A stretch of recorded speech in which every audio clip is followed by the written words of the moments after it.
Hello, Eagle Nation. This is your boy, Darth Eagle, or Darth Rock the Eagle, coming at you live and direct with a week 2 recap. Now, just to let you people know that,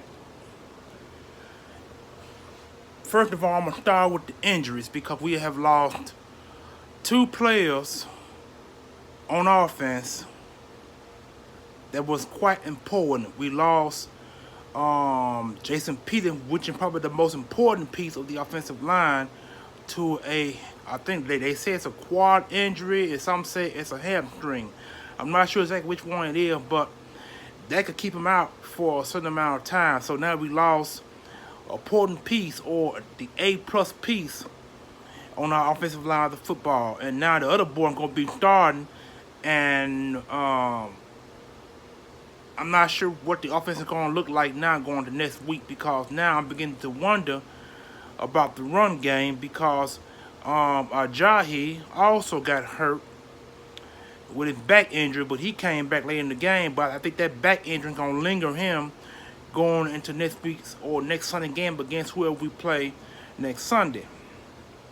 So now enough with the injuries and go back into the entire game concept. Now, I'm quite sure you all seen my first video that I made a few hours ago pertaining to what I saw in the first, second, and third quarter. Nothing but pure disappointments. And the Eagles couldn't stop nobody with the 4-man rush. They couldn't get no pass rush. Only 1 sack, well, actually 2 sacks were given. Fletcher Cox got 1, and one of the other defensive linemen got 1. So the Eagles managed to get 2 sacks and quite a few pressures, but it wasn't enough pressure to knock Ryan Fitzpatrick on his ass. We didn't scare him. Our linebacking unit didn't know what was going on, according to what I saw on the NFL Game Day. And they showed a whole lot of games that I would play between 12-2 or 12-3, however it is. I saw some highlights of that game, and I was disappointed for 1, 2, 3 quarters.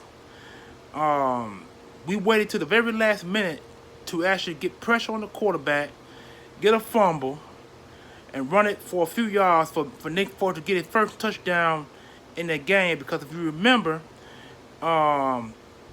he threw for, I think, 1 touchdown in the first game and a pick. And this game, he didn't throw a pick, he threw 1 touchdown. So he 2 touchdowns, 1 pick in 2 games.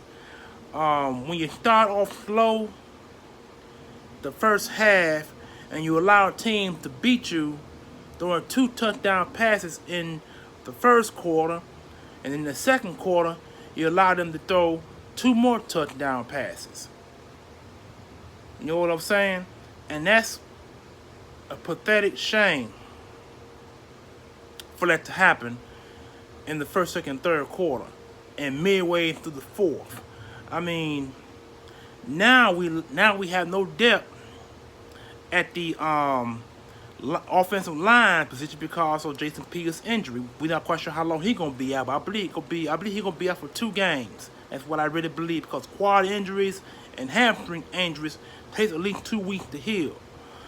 And then question is, if it is 2 weeks to heal, will they play him in the third week after it has healed? So that's a lot of questions to actually concern yourself with going into week 3, and or week 3 or week 4, however they're gonna do this.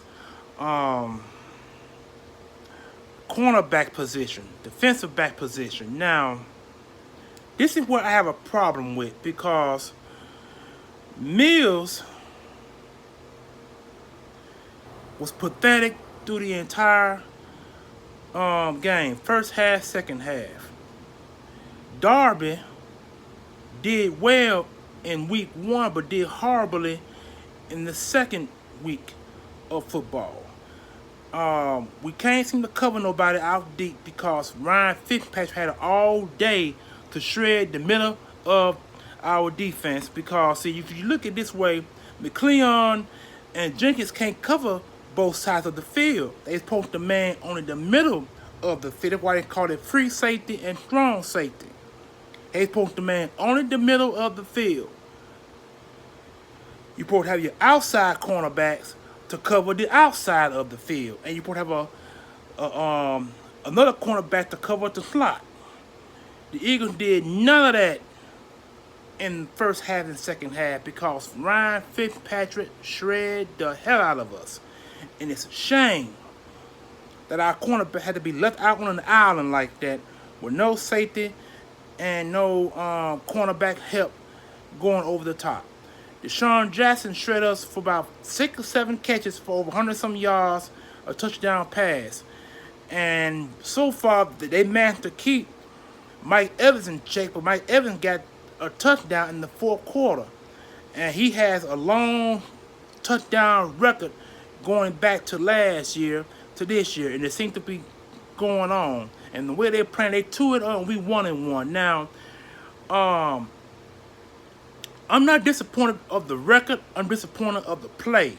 Because when your defense or the back end of your defense can't contain or hold a receiver going in straight line or going in corner routes, wide receiver routes, however they do their routes going forward off the line of scrimmage. If you can't contain that, you're gonna have a problem going forward, because when you allow deep balls like that, then your linebackers have to be set back about 2 or 3 yards away from the front four, and that leaves the front four to get pressure. Jim Schwartz I don't think he blitzed in none of this game. If he did, a lot of cornerbacks were left on the island. I believe he did because of the way Ryan Fitzpatrick was covering, tearing our ass up over the middle of the field. And when you do that, I mean, your linebackers can't blitz. They left out on the island to cover the tight end or the slot receiver coming out off the line of scrimmage. So, I mean, it's a lot of things to look at and a lot of things to consider, because I know that Jim Schwartz needs to make a change at the cornerback position. He needs to start Razul Douglas, and he needs to start Shepard. Not Shepard, sorry, that's Shepard. Sidney, our second round draft pick cornerback from last season. I think those two guys need to start, or they need to be given a chance, because the fact is, our other two receivers are not doing a goddamn thing out on the island by themselves. So, I'm still representing the green. Going to continue to represent the green because it's a team that I've been with for 38 years. But for me to see what just happened, play for play on NFL game day, it gets my mind to wondering. And that gets me to concern, because our cornerback play is horrible. I can't say anything about Malcolm Jennings and McLean, because they tried their best to cover the middle of the field and try to cover their the cornerback mishaps. So, I'm getting all this off my chest, because when next we get around, I just got to vent, do my talking, and let it be. You know what I'm saying? But I'm glad that the Washington Redskins lost today, and I think the Cowboys play later today, and I pray and hope that they lose. If they lose, then I got a little something to say to the Cowboys and Washington Redskins fans here in Memphis. So this is your boy signing out. This is your boy Darth Rock the Eagle signing out. Peace. One love, Eagles Nation. EAGLES Eagles. Let's go.